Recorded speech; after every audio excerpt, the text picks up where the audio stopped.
Жолугушуу өтө маанилүү болду. Мындан ары токтотпостон тез чогулуп туралы мүмкүн болушунча. Рахмат. Бүгүнкү жолугушуу мен үчүн чоң сыймык. Жакшы адамдар, жакшы сөздөр, университетке баргандай болдум. Рахмат. Чынара. Кыргызстандын атак даңкын дүйнөгө тарата турган балдарды тарбиялайлы. Сонун. Мындан да сонун жолугушуу болсун. Рахмат. Молодец. Кийинки кыз. Балдарга туура тарбия берүү биринчи бул ата энеден башталат. Биз энелер билимдүү болгондо балдар ийгиликтүү болушат.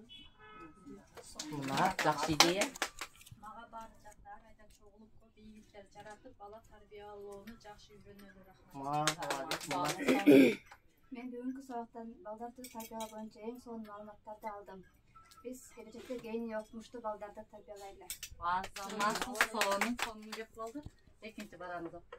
Мага бүгүнкү жолугушуу абдан жакты. Бир айда 2 жолу жолугушуп турабыз. Окуу офлайн болсун. Окуйм деген энелер көбөйсүн. Ийгилик баарыбызга. Келгениңерге рахмат. Силерге рахмат чоң. Мен да окуп койсом, эң биринчи Махадичкеге рахмат деп жаздым. Энелер мектеби дагы да жайылсын. Ар дайым катышууга, жайылтууга аракет кыламын деп жаздым. Акылай. Жөнүндө эле окуп көрүң. Көңүлдүү таанышуу болду. Кийинки таанышуу да болсун. Балдарыбызга татыктуу билим берип, татыктуу тарбия берип чоңойтолу.